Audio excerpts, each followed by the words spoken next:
Hola, bienvenido al segundo capítulo de la serie Salud Metabólica.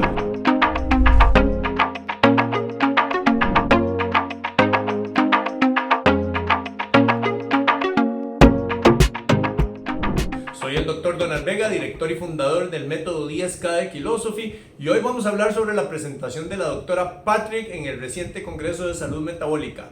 Ahí tengo unas notas con las que me voy a guiar y el título de su charla fue Permeabilidad intestinal y la relación entre las bacterias, envejecimiento, disfunción y desórdenes metabólicos.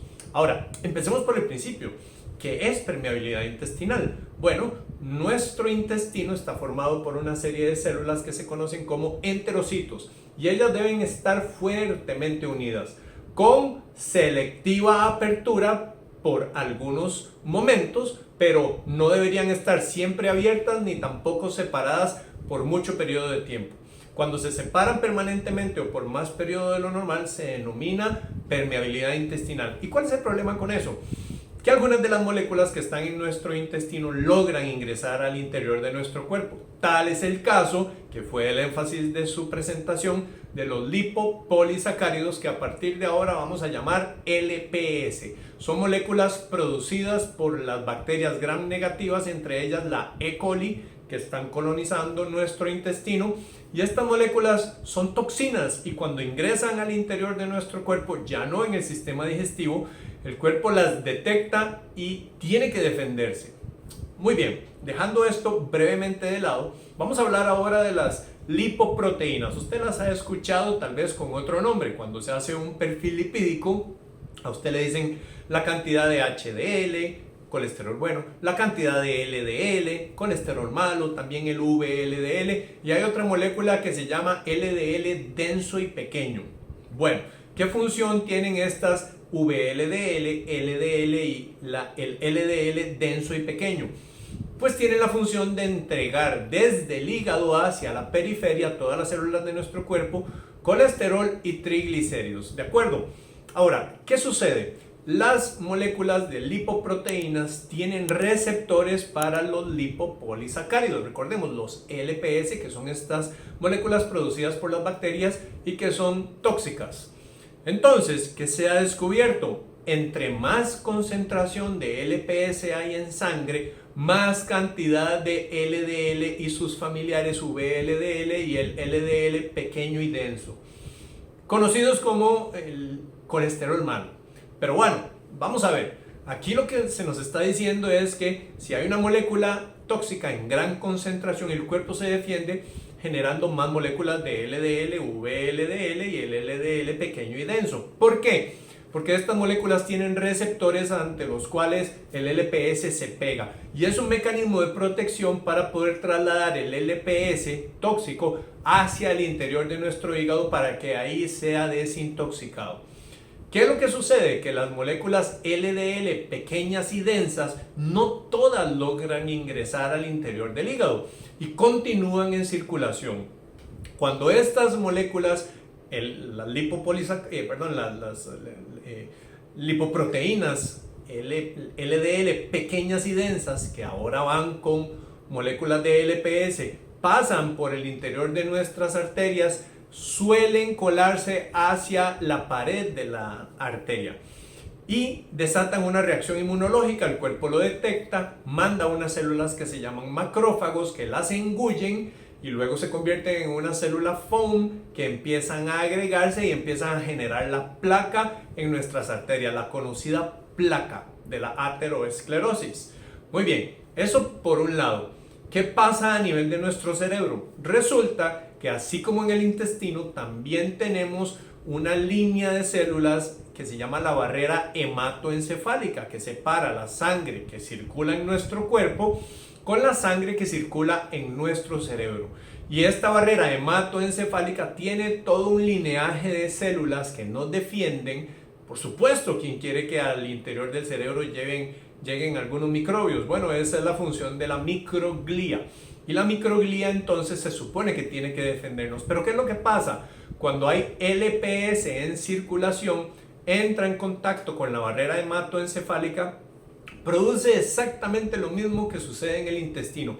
permeabilidad de la barrera hematoencefálica. Y cuando los LPS entran en contacto con la microglía, que son las células que nos protegen a nivel del cerebro, las convierten de células defensoras a células atacantes. ¿Y qué es lo que sucede? ¿Qué es la parte mala? Que estas células atacantes empiezan a producir moléculas inflamatorias que afectan y alteran el funcionamiento en nuestro cerebro, pero estas células además se separan de la barrera hematoencefálica, dejando todavía un círculo vicioso en iniciación, que es mayor permeabilidad en la barrera. Entonces eso conduce a cada vez mayor generación de inflamación, moléculas inflamatorias, y de ahí donde se da alteración en el comportamiento, esquizofrenia se ha asociado, así como la depresión.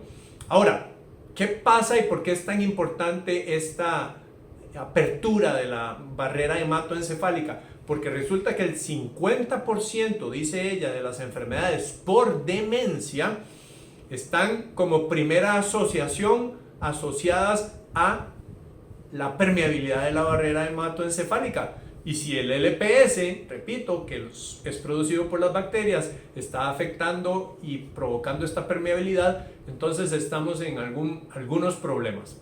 Ahora, también, ella habla de que el LPS circulante genera depresión y desconexión social. De hecho, se hicieron estudios en humanos en donde se inyecta LPS y eso hace que aumenten las citocinas inflamatorias. Son moléculas que empiezan a aumentar la inflamación en nuestro cuerpo.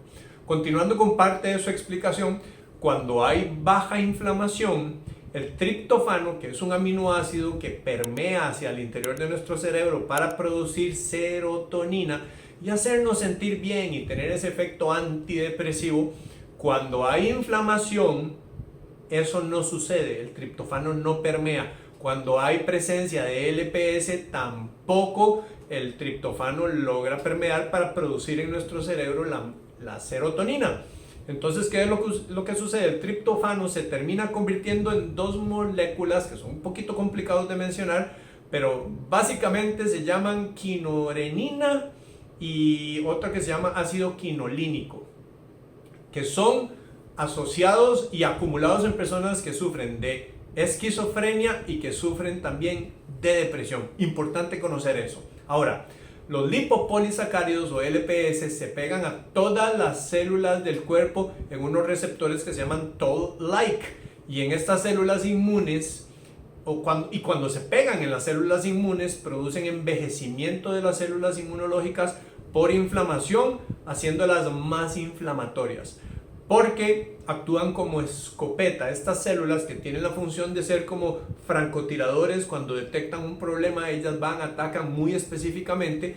Cuando el LPS está presente y empieza a envejecerlas, ellas en lugar hacen el efecto como si fuera una escopeta, es decir, buscan solucionar el problema con mucho daño colateral, y eso es parte de la presencia del LPS. Cuando esto sucede en células musculares, ellas empiezan a bajar la capacidad de la célula muscular para absorber glucosa, provocando así resistencia a la insulina.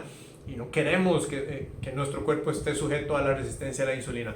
También, cuando esto sucede en células hepáticas, es decir, el LPS actuando en células hepáticas, se ha demostrado que aumenta el hígado graso no alcohólico. ¿Qué moleculitas estas, las LPS? Hay que tenerles cuidado. Entonces entendamos un poquito más. En un estudio en humanos en el 2012, una pequeña, ni siquiera la dosis que les hablaba antes, una pequeña dosis de LPS provocó que una molécula que se llama Tumor Necrosis Factor Alpha inflamatoria aumentara 25 veces, que una que se llama IL-6 aumentara 100 veces, que otra que se llama HOMO-IR aumentara un 32%, y la resistencia a la insulina, es decir, la capacidad de nuestras células para captar glucosa, cayó un 21%. Por otro lado, esta inflamación provocada por todos estos mediadores de inflamación que se aumentan por la exposición al LPS, hacen que los relojes epigenéticos de nuestro cuerpo aumenten el envejecimiento. Recordemos, nuestros genes no son fijos, son totalmente modificables. Eso significa que la epigenética, o sea, efectos fuera de los genes, pero que actúan sobre nuestros genes, tienen la capacidad de acelerar nuestros relojes biológicos. Otra cosa que habla ella es que bajar la inflamación ayuda con la edad, con la calidad de vida y la cognición.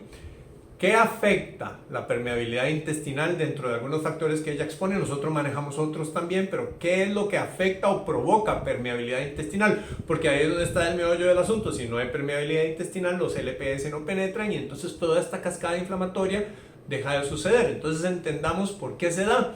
Bueno, estrés. Una hormona que se llama el corticotropin release hormone se pega a otras células en la barrera intestinal y ellos liberan unas enzimas que hacen que se separen las uniones íntimas entre las células. Entonces, bueno, la explicación es un poco compleja, pero básicamente el estrés hace que se nos dé o aumente la permeabilidad intestinal. Una dieta obesogénica, o sea que hace que la persona aumente peso, alta en carbohidratos, con grasas al mismo tiempo y baja en fibra, ha demostrado también, y aumenta de hecho un 71% el LPS. No solo produce permeabilidad intestinal, sino que aumenta también el LPS en un 71%. Resistencia a la insulina asociada a obesidad. Ojo, la obesidad por un lado, pero la resistencia a la insulina asociada a obesidad genera también permeabilidad intestinal. El consumo de alcohol agresivamente, pero ojo, voy ahora a la otra parte de alcohol social, pero agresivamente, de 3 a 4 bebidas en mujeres y de 4 a 5 bebidas en hombres. Así como el consumo de alcohol moderado aumenta el SIBO, que significa Small Intestine Bacterial Overgrowth, de bacterias que normalmente viven en nuestro colon, colonizan el intestino delgado y empiezan a producir el LPS. Ojo, con bebidas moderadas alcohólicas. También el gluten, eso ya es bastante conocido, de hecho por las investigaciones que el doctor Alessio Fasano ha estado continuamente presentando. Aceites altos en ácidos grasos poliinsaturados, cuando estos ácidos grasos son cocinados, que es de hecho la mayoría de los aceites baratos que se consiguen en el supermercado. También los lácteos, particularmente se hace referencia a la caseína de la leche, que puede ser inflamatoria en muchos casos. Ahora, hablando un poco de su presentación, ella menciona que la obesidad está asociada a una mortalidad temprana. Hablando de que la obesidad produce permeabilidad intestinal, entonces hablemos de qué tantos años de vida se pierde una persona dependiendo del grado de obesidad. Bueno, en índice de masa corporal, y aquellos de ustedes que no saben cómo se saca el índice de masa corporal, la operación se hace de la siguiente manera. Yo tomo mi estatura en metros, en mi caso es 1.86, le saco el cuadrado de ese 1.86 y una vez que tengo ese número, divido mi peso en kilogramos entre ese número que me dio mi estatura en metros por 2. ¿De acuerdo? Entonces en mi caso anda por el orden de 27. De hecho salgo con sobrepeso, pero es que yo tengo mucha masa muscular y mantengo un nivel de grasa corporal como de 5.8. Entonces en realidad yo no tengo sobrepeso, pero sí según esta fórmula que desgraciadamente no toma en cuenta el porcentaje de grasa corporal. Pero para términos prácticos, cuando es un índice de masa corporal muy grande, ahí es donde hablamos. Y en un IMC entre 40 a 45 se asocia a 7 años menos en esperanza de vida. Y en un índice corporal entre 55 a 60 se asocia a 14 años menos de esperanza de vida. Qué importante es solucionar la obesidad cuanto antes. Por otro lado, las bacterias que producen butirato, que es una molécula, son bacterias que bajan la permeabilidad. ¿Y cuáles son sustratos para que este tipo de bacterias produzcan butirato? Queriendo decir con esto, recordemos, el lipopolisacárido o los lipopolisacáridos son producidos por las bacterias gram negativas, entre las cuales está la E. coli. Si tengo mucho de eso, tengo mucho LPS. Pero resulta que si yo alimento a las bacterias que producen butirato, entonces bajo la población de las que producen LPS. Y además protejo también, ya lo vamos a ver, sobre el tema de permeabilidad intestinal. Entonces, ¿cuáles son los sustratos que yo debería consumir si quiero solucionar parte de esta condición de permeabilidad intestinal? Hablamos de pectinas que se encuentran en las berries, mora, fresas, frambuesas, arándanos, por ejemplo. El beta-glucano que está presente en los hongos, si pensamos en hacerlo desde una perspectiva baja en carbohidratos. Y la inulina que se encuentra en cebolla, ajo y también alcachofas. Importante. Luego, ¿qué otras formas tengo yo de producir butirato para que se alimenten estas células y entonces poder bajar un poco la intensidad de la permeabilidad intestinal? Bueno, por un lado están los omega 3, pero los omega 3 no solo hacen que se produzca más butirato, sino que además bajan la permeabilidad intestinal, tienen la doble función. Ejercicios aeróbicos también bajan la permeabilidad, hacen que aumente la producción de butirato. Y finalmente, ayuno intermitente o alimentación restringida en tiempo. Ahora, hay biomarcadores para conocer la permeabilidad intestinal. Sí, ella hace referencia a una prueba que se llama la relación entre lactulosa y manitol. Pero si usted tiene depresión, si tiene problemas cardiovasculares, si sufre de diabetes, si sufre de resistencia a la insulina, puede tener una noción de que probablemente usted ande alto en lipopolisacáridos, entonces simplemente la prueba no se haría. Pero ella hace mención a esta prueba. Ahora, también, importantísimo, los omega 3 producen una molécula que se llama fosfatasa alcalina intestinal, que degradan y destruyen los LPS, o sea, básicamente los ácidos omega 3 de origen animal destruyen los LPS. Vean qué belleza, siempre pasamos nosotros recomendando el uso de los omega 3 si la persona no consume por lo menos 3 veces a la semana moluscos, mariscos, pescados que tengan una buena concentración de estos.